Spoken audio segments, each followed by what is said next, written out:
What's up? This is the Wolf Pack. Australia has a big problem. It affects everything that happens, or doesn't happen in some cases around the country. And if you weren't aware of it before this video, you'll be aware after I walk you through it. Let me break it down for you. Just to make it clear, I love this place. I've lived here my whole life, so Australia is in my heart. But when things are going wrong here, I can't just sit back, twiddle my thumbs and hope things get better on their own. I'm not built that way, and I'm sure you watching aren't either. But to solve a problem, you gotta figure out and understand what the actual problem is.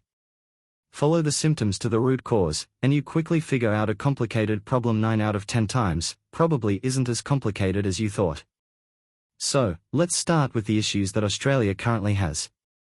The major ones are: we are overtaxed, overregulated, bringing in too many people without preparation and not having any long-term thinking or planning by our so-called leaders. There'll be more for sure, but these are the major ones. And solving these ones would help resolve a lot of issues that Australia has. I'll walk you through these, and then explain the underlying issue underneath all of these, and we'll see what happens next. First, overtaxed and overregulated. So this one, man oh man. This one gets me going.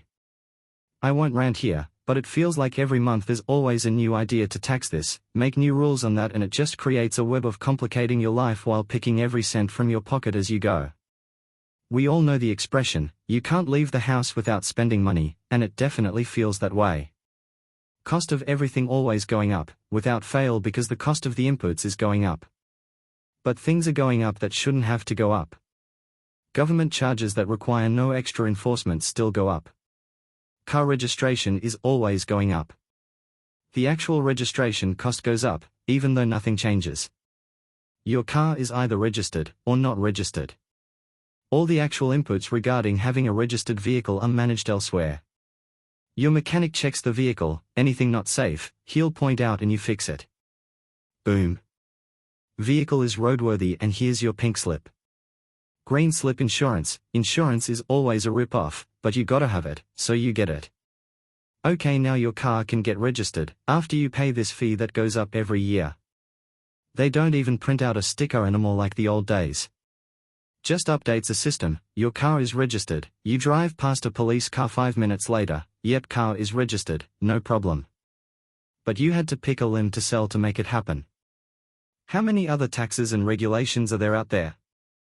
It's definitely a constant thorn in the side of your wallet, and you know that the cost of just surviving is going up every year to a crazy level. No amount of buy less coffee and avocado toast advice can help when the cost of the basics are going up. Businesses get extra costs put on them by the government, they pass it on to the consumer. It's just how it goes. The government could pause, or reduce these costs, and watch the cost of items go down. But nope. Can't disrupt that gravy train. That wallet has dollars in there, we must take it. Next, the numbers of people coming into the country. Just the numbers. The story is the same no matter where the people come from. Other people can debate those specifics. You have to make that disclaimer because you bring up immigration numbers coming into Australia, and you get called racist. Just pure maths here.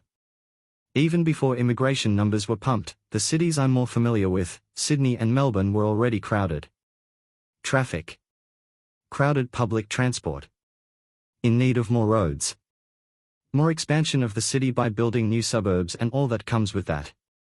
It was already an issue, so that needed to be sorted so the cities could thrive. Natural expansion. That stuff takes time, so build as we go, and fill with people who want to move into these suburbs. New roads with more capacity so cars can actually move, and it doesn't take an hour to travel 30 kilometers because it's bumper to bumper and you barely move. Crowded trains just trying to get into the city for work. No, apparently Sydney wasn't crowded enough. So let's bring in more people, says the government. We can't build enough houses in Australia. No. We can, and do. We just bring in more people and those houses get snapped up, so yeah, we don't build enough houses that way. New suburbs are rushed, with as many houses crammed next to each other, that you can literally hear your neighbor taking a piss through the walls. Apartments that are constantly finding issues with the building, because the builders just want to make it, so they can sell them as quick as possible. So this stuff is getting speed run, rather than being built properly, or with actual plans. Just the houses. No planning for local shops, or a park which just ends up being a swing and a slide. Apparently kids stay 3 forever. This other stuff shows up later. Eventually. So these people have to travel to other suburbs just to buy groceries. The kids can't walk to a nearby park, so now the parents have to drive somewhere else, to an existing suburb to get the kids to play outside. Or just let them play on the iPad all day. Same difference. More people competing for jobs, so wages don't rise. Oh, that's not the case? Economics 101 dude. Supply and demand. It's a basic principle. It applies here. It applies everywhere. You can apply it to so many things. Congratulations, you learned something. You're welcome. And the next point, the lack of long-term planning in the country. There's all sorts of infrastructure that needs to be built in this country. There's all sorts of ideas floating around. Things keep happening that expose a crack in Australia's planning for the future. Literally, right now, fuel security. We know there are deposits of oil around Australia. People have mentioned it, but oh no, we can't do that. But now there's a fuel crisis, oh there's plenty of conversation about it now. Plans in Queensland to capture oil. Why don't we have refining capacity? 1.5 refineries since one was damaged and working at limited capacity. When we used to have more. But they shut down. Yeah, but we need the fuel for self-sufficiency, so yeah, I think that we could have found ways to keep them going. Because what's the alternative? Oh, the alternative is what we have now, having to worry about whether we have enough fuel.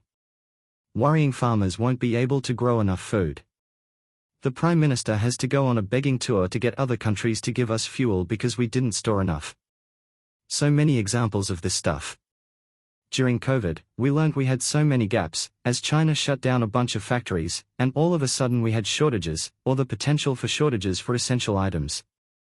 They panicked then, but then we just sat on our hands, and once COVID blew over, nobody talked about creating factories to make essential items. Urea for fertilizer, the chemicals for medicines. That kind of stuff. The stuff that actually keeps things moving. So many of them were pointed out, but we did nothing, and we could have these shortages again if the fuel situation gets worse. Plenty of other examples. New motorways get built, but they don't have extra lanes, so they get congested.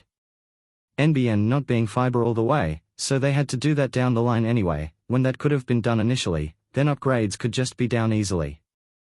Boom. Speed increase without digging up cables.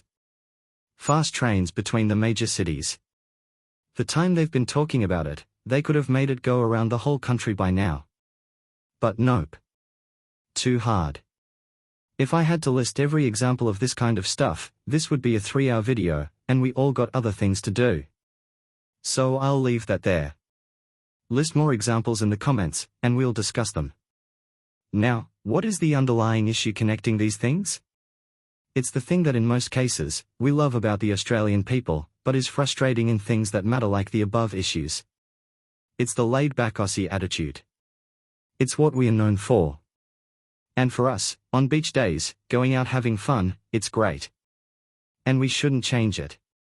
But when it comes to the issues ruining this country, we can't sit around being laid back, accepting the two parties just kicking the can down the road for these issues, and blaming the other party when the thing goes wrong, 10 years after someone with actual brains and vision points it out as an issue. The fuel issue has been a thing pointed out for years. Being as self-sufficient as possible isn't exactly some groundbreaking quantum physics formula. It's just common sense. My fellow wolves, you guys probably know this stuff, and I'm not telling you anything new. But everyone else just going about their lives, worrying about the next episode of MAFS or MasterChef after they get home from work, waiting for their Uber Eats to be delivered, these ideas might sound like some complicated formula. It's 1 + 1 is 2 level stuff. It just takes a few things. Actually caring about what's happening, some foresight, and the ability to plan things out, as this stuff will take time. Can't go from 0 to 100 in a day. But most people here don't care about this stuff. They just wait until elections, see who offers the most free stuff to people, and that's the government we get. Still waiting for my cheaper electricity elbow.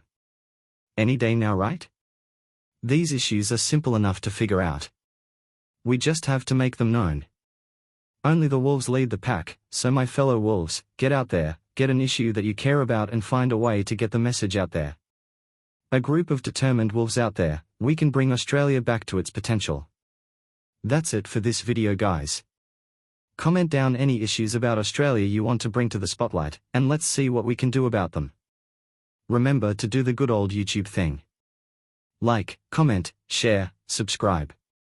Appreciate you all. Until next time. Stay sharp. Stay hungry. Welcome to the pack.